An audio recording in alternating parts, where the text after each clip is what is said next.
നമസ്കാരം, ഞാൻ ശില്പ ഗോവർദ്ധൻ. നമ്മൾ നേരത്തെ പഠിച്ചതിൻ്റെ ബാക്കിയായി നമ്മളുടെ ഗ്രഹസ്ഥിതി കണ്ടു കഴിഞ്ഞാൽ, നമ്മളുടെ ഗ്രഹനില കണ്ടു കഴിഞ്ഞാൽ നമുക്കൊരു ബേസിക് ധാരണ ഉണ്ടാവാൻ വേണ്ടി നമ്മൾ പഠിച്ച 4 കാര്യങ്ങൾ: രാശിയുടെ പേരുകൾ നമ്മൾ പഠിച്ചു, അധിപന്മാരെ പഠിച്ചു, ചുരുക്കെഴുത്തുകൾ പഠിച്ചു. അങ്ങനെയുള്ള കുറച്ച് കാര്യം പഠിച്ച് നമുക്ക് നമ്മളുടെ ഗ്രഹനില എടുത്തു കഴിഞ്ഞാൽ അതിൽ അടയാളപ്പെടുത്തിയിരിക്കുന്ന ഗ്രഹങ്ങൾക്ക് നല്ല ബലമുണ്ടോ ഇല്ലയോ എന്ന് മനസ്സിലാവും. നമ്മൾ സ്വക്ഷേത്രങ്ങൾ പഠിച്ചില്ലേ? ഓരോ രാശികളുടെയും അധിപന്മാർ അവരുടെ സ്വന്തം വീട്ടിൽ നിൽക്കുമ്പോൾ എപ്പോഴും അവർക്ക് ബലമുണ്ട് എന്ന് പറയും. ഇപ്പം നമ്മൾ പറഞ്ഞു മേടത്തിൻ്റെയും വൃശ്ചികത്തിൻ്റെയും അധിപൻ ചൊവ്വയാണ്. അപ്പം നമ്മളുടെ ഗ്രഹനിലയിൽ മേടത്തിലോ വൃശ്ചികത്തിലോ ആണ് കുജനെ കു എന്ന് അടയാളപ്പെടുത്തിയാൽ ആ കുജന് നല്ല ബലമുണ്ട് എന്ന് പറയും. അപ്പോൾ ഇതേപോലെ തന്നെ നമുക്ക് ഉച്ചനാണോ നീചനാണോ എന്ന് അറിയാൻ പറ്റും. അത് ഇന്ന് മനസ്സിലാക്കാം. അപ്പോൾ എവിടെയാണ് സൂര്യൻ ഉച്ചനാവുന്നത്, ചന്ദ്രൻ ഉച്ചനാവുന്നത് എന്ന് മനസ്സിലാക്കിയാലാണ് നമുക്ക് ആ ഗ്രഹങ്ങൾക്ക് എത്രത്തോളം ബലം നമ്മളുടെ ഗ്രഹസ്ഥിതിയിൽ ഉണ്ട് എന്ന് മനസ്സിലാവുക. അപ്പോൾ സൂര്യൻ ഉച്ചനാവുന്ന രാശി മേടം രാശിയിലാണ്. അപ്പോൾ മേടത്തിലാണ് രവി എന്ന് അടയാളപ്പെടുത്തിയിരിക്കുന്നതെങ്കിൽ സൂര്യൻ ഉച്ചരാശിയിലാണ് നിൽക്കുന്നതെന്ന് പറയും. നമ്മൾ 10ാം ഉദയം എന്ന് പറയില്ലേ? മേടം 10-നാണ് സൂര്യൻ പൂർണ്ണനായി ഉച്ചനായി പൂർണ്ണ ബലവാനായി നിൽക്കുന്നത്. അപ്പോൾ ആ ഉച്ചരാശിയുടെ നേരെ ഓപ്പോസിറ്റ് അതാണ് 7ാമത്തെ രാശി. ഉച്ചരാശിയുടെ 7ാമത്തെ രാശിയിലാണ് ആ ഗ്രഹം നിൽക്കുന്നതെങ്കിൽ അതാണ് നീചരാശി. അപ്പോൾ മേടത്തിൻ്റെ നേരെ 7ാമത്തെ രാശിയാണ് തുലാം. അപ്പോൾ തുലാത്തിലാണ് സൂര്യൻ നീചനാവുന്നത് എന്ന് പറയുന്നു.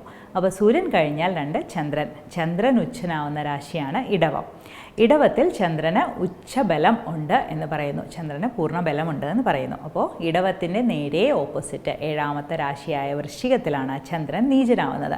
അപ്പോൾ വൃശ്ചികത്തിൽ നിൽക്കുന്ന ചന്ദ്രൻ്റെ കുഴപ്പം എന്ന് പറഞ്ഞാൽ അവർക്ക് എപ്പോഴും ഒരു ടെൻഷൻ ഉണ്ടാവും, അല്ലെങ്കിൽ ഒരു ആദി പിടിക്കുന്ന ആൾക്കാരാണെന്ന് പറയും. കാരണം ചന്ദ്രൻ മനസ്സിൻ്റെ കാരകനാണ്.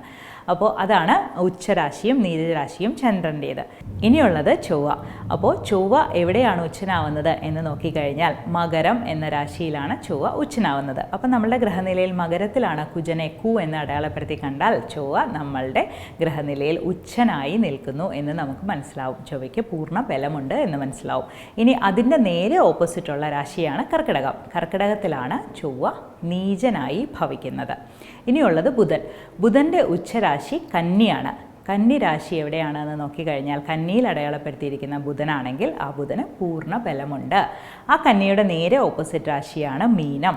മീനം രാശിയിലാണ് ബുധനെ അടയാളപ്പെടുത്തിയാൽ ബുധൻ നീചനായി നിൽക്കുന്നു എന്ന് പറയാം.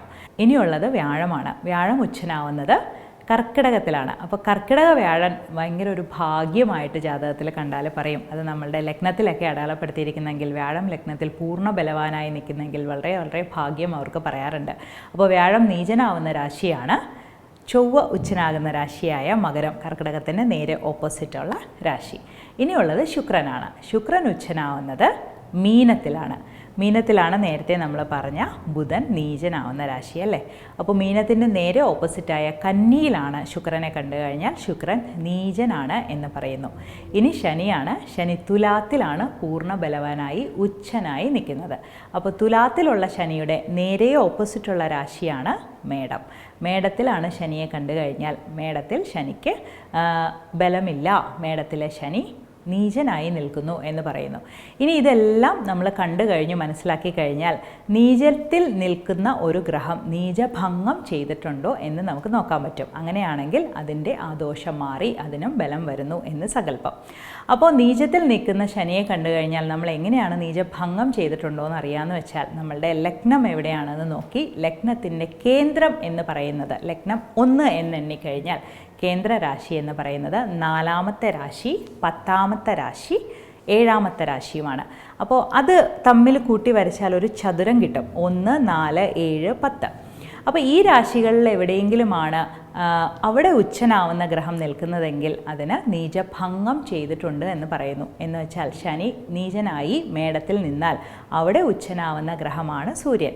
സൂര്യൻ ലഗ്നത്തിലോ 4ാം ഭാവത്തിലോ 7ാം ഭാവത്തിലോ 10ാം ഭാവത്തിലോ നിൽക്കുവാണെങ്കിൽ ശനി നീചഭംഗം ചെയ്ത് നിൽക്കുന്നു. അപ്പോൾ നീചഭംഗ രാജയോഗം എന്നാണ് അതിനെ പറയുന്നത്. അപ്പോൾ നമ്മുടെ ഗ്രഹനിലയിൽ ഈ ചുരുക്കെഴുത്തുകൾ കണ്ടാൽ ഏതൊക്കെ ഗ്രഹങ്ങളാണ് അടയാളപ്പെടുത്തിയിരിക്കുന്നതെന്ന് നമുക്ക് മനസ്സിലായാൽ ആ ഗ്രഹങ്ങൾക്ക് ബലമുണ്ടോ ഇല്ലയോ എന്ന് നമുക്ക് സ്വയം ഒന്ന് മനസ്സിലാക്കാൻ പാകത്തിനുള്ള ഒരു കാര്യമാണ് ഇപ്പോൾ പറഞ്ഞത്. അപ്പോൾ ഇത് വീണ്ടും വീണ്ടും കേട്ട് കഴിഞ്ഞാൽ നമുക്ക് കുറച്ചും കൂടി കാര്യങ്ങൾ എളുപ്പത്തിൽ മനസ്സിലാവും. അപ്പോൾ വീണ്ടും അടുത്ത ഒരു അറിവുമായി അടുത്ത വീഡിയോയിൽ കാണാം. നന്ദി.